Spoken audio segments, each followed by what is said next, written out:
শুরু করছি বাংলা বলছে। 12 বছর আগে দিল্লি নির্ভয়া কাণ্ডের পর দেশ জুড়ে প্রতিবাদের ঝড় ওঠে। সে সময়ও ধর্ষণ আইনে বদলের দাবির আওয়াজ ওঠে। বদল হয় ধর্ষণ আইন। 12 বছর পর 9ই আগস্টের রাত আরজি করে কর্তব্যরত তরুণী চিকিৎসককে ধর্ষণ এবং খুন জঘন্য অপরাধে গ্রেফতার civic volunteer Sanjay Roy. DNA report হাতে পেয়ে সিবিআই মোটামুটি নিশ্চিত যে পৈশাচিক ঘটনা ঘটিয়েছে সঞ্জয়। কিন্তু কবে মিলবে বিচার, কবে হবে তার সাজা? মুখ্যমন্ত্রী থেকে অভিষেক বন্দ্যোপাধ্যায় ধর্ষকের দ্রুত ফাঁসির সাজার পক্ষে সওয়াল করেছেন। ধর্ষণ, মহিলা নির্যাতন রুখতে কড়া আইন আনার দাবি উঠেছে। তৃণমূল সাংসদ অভিষেক বন্দ্যোপাধ্যায় প্রথম এই দাবি জানান। পরে মুখ্যমন্ত্রী মমতা বন্দ্যোপাধ্যায়ও প্রধানমন্ত্রী নরেন্দ্র মোদীকে চিঠি লিখে কড়া আইন আনার দাবি জানান। কেন্দ্রের তরফে এ বিষয়ে উদ্যোগ না নিলে এগিয়ে আসবেন বলে আগেই জানিয়েছিলেন। মঙ্গলবার বিধানসভায় ধর্ষণ বিরোধী নতুন সংশোধনী বিল আনলেন বিধানসভায়। নাম অপরাজিতা মহিলা এবং শিশু বিল 2024। বিলের বিরোধিতা করেনি বিজেপি। ধ্বনি ভোটে বিধানসভায় পাশ হয়ে গেল বিল। বিলটিকে আইনে পরিণত করতে রাজ্যপালের সই নিয়ে বিরোধী দলনেতা শুভেন্দু অধিকারীকে খোঁচা দেন মুখ্যমন্ত্রী।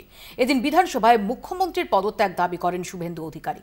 বিধানসভায় দাঁড়িয়ে প্রধানমন্ত্রী, স্বরাষ্ট্রমন্ত্রী এবং বিরোধী দলনেতার পদত্যাগের দাবি করেন মুখ্যমন্ত্রীও।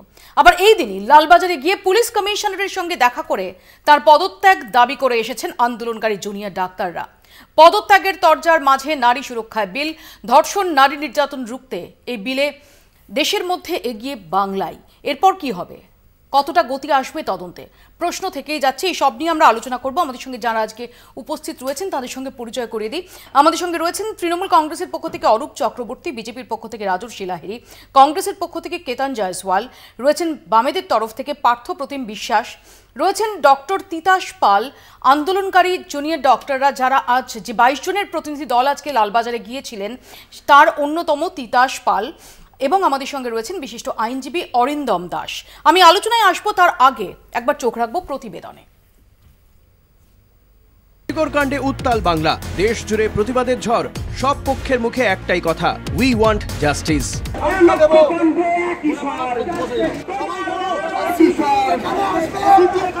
উত্তাল এই পরিস্থিতিতে ধর্ষণ বিরোধী অপরাজিতা বিল পাশ রাজ্য বিধানসভায়।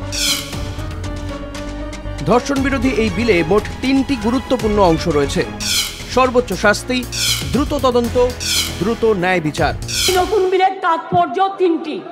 1 নম্বর বর্ধিত শাস্তি, 2 নম্বর দ্রুত তদন্ত, 3 নম্বর দ্রুত ন্যায় বিচার। কি কি রয়েছে এই বিলে? 2 মাসের মধ্যে তদন্ত শেষ করে অপরাধীকে শাস্তি। অভিযোগ দায়েরের 21 দিনের মধ্যে তদন্ত শেষ। 21 দিনে তদন্ত শেষ না হলে সর্বোচ্চ 15 দিনের অতিরিক্ত সময়। পুলিশ সুপার বা সমমর্যাদার কেউ সেই অনুমতি দেবেন। চার্জশিট দাখিল হওয়ার 30 দিনের মধ্যে বিচার প্রক্রিয়া শেষ। মঙ্গলবার ধ্বনি ভোটে বিধানসভায় পাশ হয় বিল। এবার এই বিল কি আদৌ আইনে পরিণত হবে?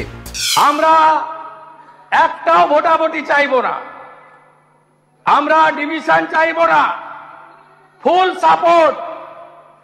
আমরা মাননীয় মুখ্যমন্ত্রীর বক্তব্য সুন্দর করে শুনব।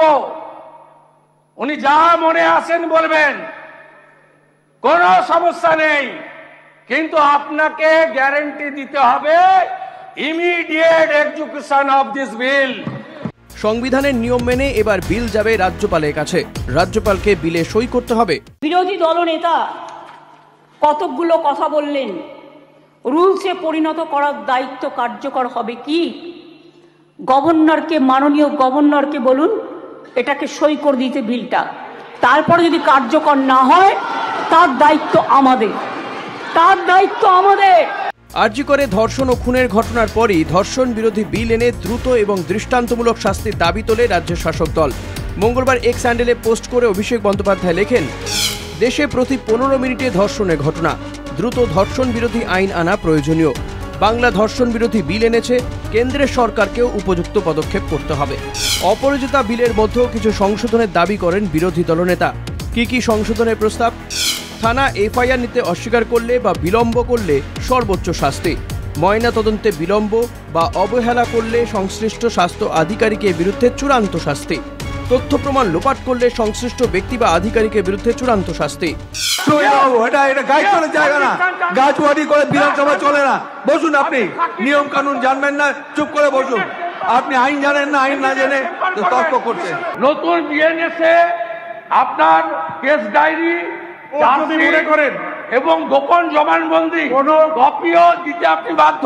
কোর্ট যদি মনে করেন সাক্ষীকে হোস্টাইল ডিক্লেয়ার করতে পারে, পাল্টে দিয়েছে সব। এবং সাক্ষী অনেক সাক্ষী hostile I declare read it করেন। carefully। সুতরাং it is not acceptable। আপনি করে সব evidence কিন্তু আপনি নষ্ট করেছেন। মেয়েদের প্রতি অত্যাচার নির্যাতনের ঘটনায় অপরাধীদের শাস্তি দেওয়ার ক্ষেত্রে এখনও বড় ফাঁক রয়েছে বিচার প্রক্রিয়ায়। প্রকৃত অপরাধীরা জামিন পেয়ে গিয়েছেন এমন নজির রয়েছে, যেমন বিলকিস বানো মামলা। বেনারস হিন্দু বিশ্ববিদ্যালয়ের ঘটনার অপরাধীরা 7 মাসের মধ্যে জামিন পেয়েছে। কাঠুয়া মামলাতেও একইভাবে জামিন অপরাধীর। বাংলার নামে যারা কুৎসা করে বেড়াচ্ছেন তাদের বলি, ধর্ষণের সবচেয়ে কম ঘটনা ঘটেছিল কলকাতাতেই। 19টি শহরের মধ্যে মাত্র 2টি, সর্বভারতীয় গড় 6.7। তাও আমি একটি ঘটনাও সমর্থন করি না।